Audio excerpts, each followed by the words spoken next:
Nah kalau untuk pertemuannya berarti terus.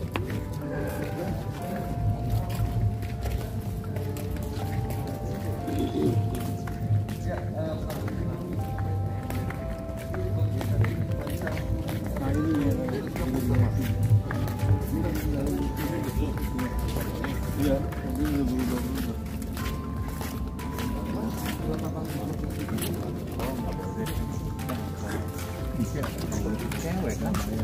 Oh, nggak boleh masuk ya? Mana? Itu yang nggak boleh masuk. Emang kenapa? Kan keteng nggak ada ini.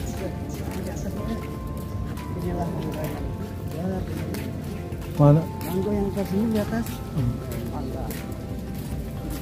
Ini asli nih mangga. Asli mangga. Asli. Oh, tuh itu tuh durian. Mangga durian, mangga durian.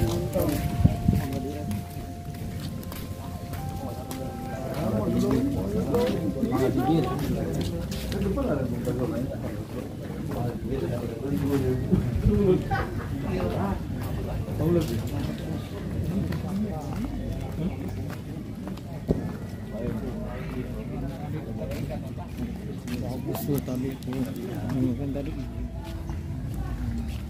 Masuki Museum Pusaka Keraton Kasupuhan.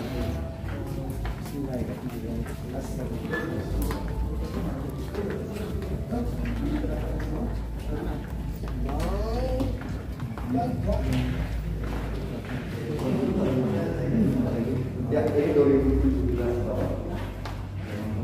Dalam sini oleh Bapak Presiden RI yang ada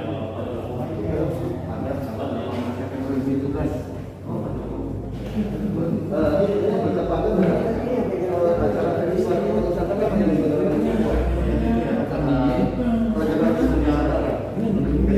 dua kali kan tahun 1407 sama tahun 2005.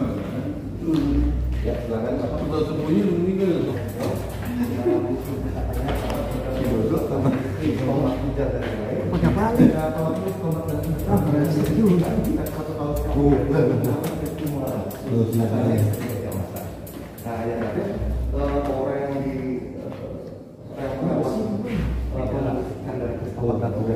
orang yang ditunjuk langsung oleh pihak keraton Sultan, Pak ya. Jadi tidak harus hati-hati karena secara fisik, Pak ya, ada beberapa yang diantaranya keris atau tombak dan gunjang yang masih sangat-sangat tajam.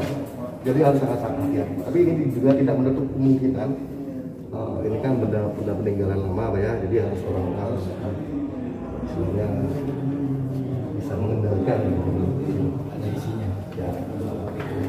Nah, lalu juga di sini ada berasal dari Mesir, ada dari Cina. Nah, ini merupakan peninggalan dari Putri Ongpin, di mana Putri Ongpin merupakan salah satu istri Sunan Gunung Jati yang berasal dari kerajaan Tiongkok. Beliau itu sendiri merupakan putri dari Kaisar Honggi yang hidup pada saat zaman dinasti ini. Jadi Putri Ongpin itu sendiri memang menikah dengan Sunan Gunung Jati tidak lama, hanya sampai 4 tahun. Karena pada saat itu sendiri Putri Ongpin tersebut hanya wafat dikatakan sakit. Dan dari pernikahan tersebut Sunan Gunung Jati dan Putri Ongpin tidak dikaruniai anak, hanya mengangkat anak bernama Pangeran Arya Kemuni. Di makam kayaknya di makam Asana Gunung Jati apa? Ya, di makam Asana Gunung Jati, cuman posisinya di samping sebelah kiri ada pintu namanya pintu Pesujudan. Nah, kalau Sunan Gunung Jatinya kan paling atas. Nah, kalau Sunan Gunung Jati berdampingan dimakamkannya dengan ibu beliau yang bernama Nimas Rasanta, lalu dengan pamannya yang bernama Pangeran Malsungsang dan ayahandanya bernama Pangeran Sarip Abdullah. Sebelum menikah sama itu masih Buddha atau? Nah, jadi kan awalnya kan Sunan Gunung Jati kan sempat berlayar, Pak ya, berlayar lalu berlabuhlah di sebuah negeri, ternyata negeri Tiongkok. Ya. Nah, pada saat berlabuh di negeri Tiongkok itu sendiri Sunan Gunung Jati juga beliau mempunyai misinya adalah menyebarkan agama Islam sambil menjadi tabib. Nah, ini ada beberapa daerah di Tiongkok yang tersebut istilahnya diobati oleh Sunan Gunung Jati, dan keberadaan dari Sunan Gunung Jati tersebut hanya dishare kabarlah oleh Kaisar Honggi. Nah, Kaisar Honggi itu sendiri hidup pada zaman dinasti Ming, ya. Nah, Kaisar Honggi itu sendiri bahkan ayahandanya dari Putri Hongjing. Nah, ini Kaisar Honggi itu sendiri mengutus utusannya untuk menjemput Sunan Gunung Jati. Lalu dibawalah Sunan Gunung Jati menghadap kepada Kaisar Honggi. Nah, pada saat menghadap tersebut Ya itu Pak. Saya bertemu dengan Kaisar Honggi, Sunan Gunung Jati juga bertemu dengan Putri Ongtin.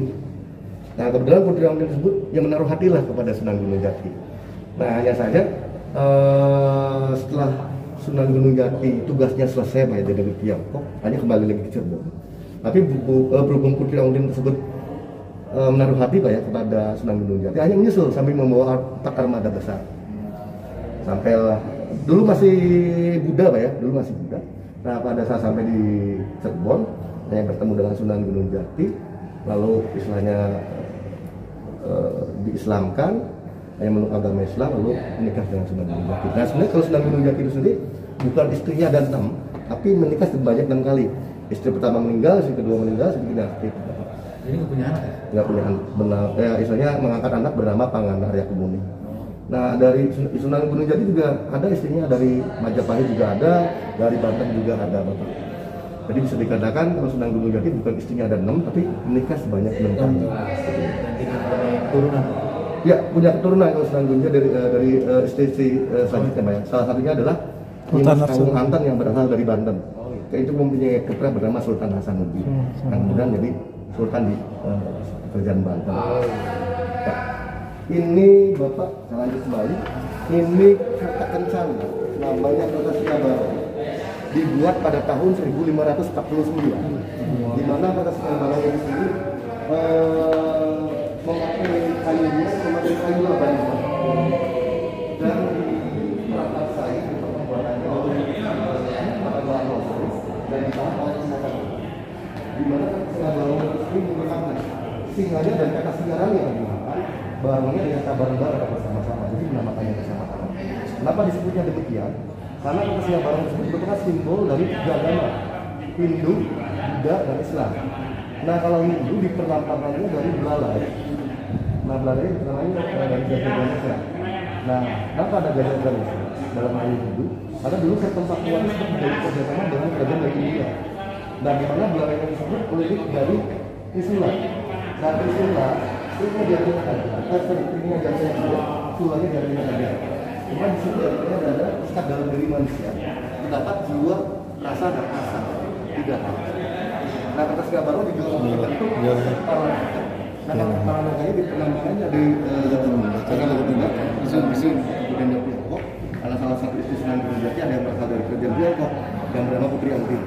Nah kalau Islamnya di penambangannya dari sepasang sayap buruk.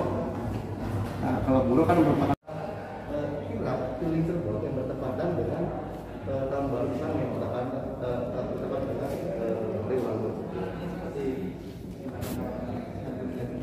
Oleh cicit nah, sudah di atas. Kayu semua itu. Kayu semua. Nah, lalu kalau sapi nggak bisa, soalnya sapi kan merupakan hewan yang tidak orang hidup, tidak orang hidup. Jadi sebagai bentuk toleransinya adalah diganti dengan kerbau. Tapi kerbaunya harus yang putih. Putih, hanya saja kalau kerbau putih atau kerbau bule paling cuma ada di Jogja, Solo, dan Toraja. Nah, cuman Bapak ya, sudah tidak dipakai lagi untuk kaca kirap semenjak tahun 1942. Karena pada saat itu kan penjajah agak sedikit membatasi Pak ya, tradisi yang ada di Keraton Kasepuhan tersebut. Akhirnya ditaruh dalam museum. Tapi pada tahun 1496 dibuat replikanya. Replikanya di bagian paling belakang Pak. Nah, kalau ini aslinya. Nah, replikanya sebagai antisipasi apabila ada acara atau tradisi yang diselenggarakan di Cirebon ataupun di luar Cirebon. Cuman kalau replikanya ditarik oleh 6 prajurit keraton. Nah kalau kerbau bulenya udah susah Pak. Masih asli semua. Nah ini kenapa dilapisi kaca Pak ya? Ini kan dilapisi kaca sejak tahun 2019 ya, pengunjung tidak megang-megang Bapak. Nah biasanya Pak ya, kalau pada saat acara Mampungan Timur Nabi biasanya banyak rombongan kampung. Nah rombongan kampungnya itu sendiri biasanya mereka suan kepada pihak kantor yang ada di Keraton Kasepuhan sambil membawa bumi. Nah setelah suan sambil membawa bumi, mereka mampir ke museum pusaka, terutama di Kereta Singabaro. Nah kadang mereka misalnya ngusapin bagian dari Kereta Singabaro lalu diusapin ke muka. Ya bahasanya sih nggak berkah Bapak. Cuman masalahnya bukan 1 atau 2, ribuan orang yang ngusapin. Ini kembang-kembang memang disengajain. Ya ini kan sebenarnya bentuk Penghormatan ritual saja Pak ya. Sebenarnya kan di sini ada beberapa hal yang dari Hindu sendiri masih dilaksanakan berupa sesajen. Sajian itu biasanya di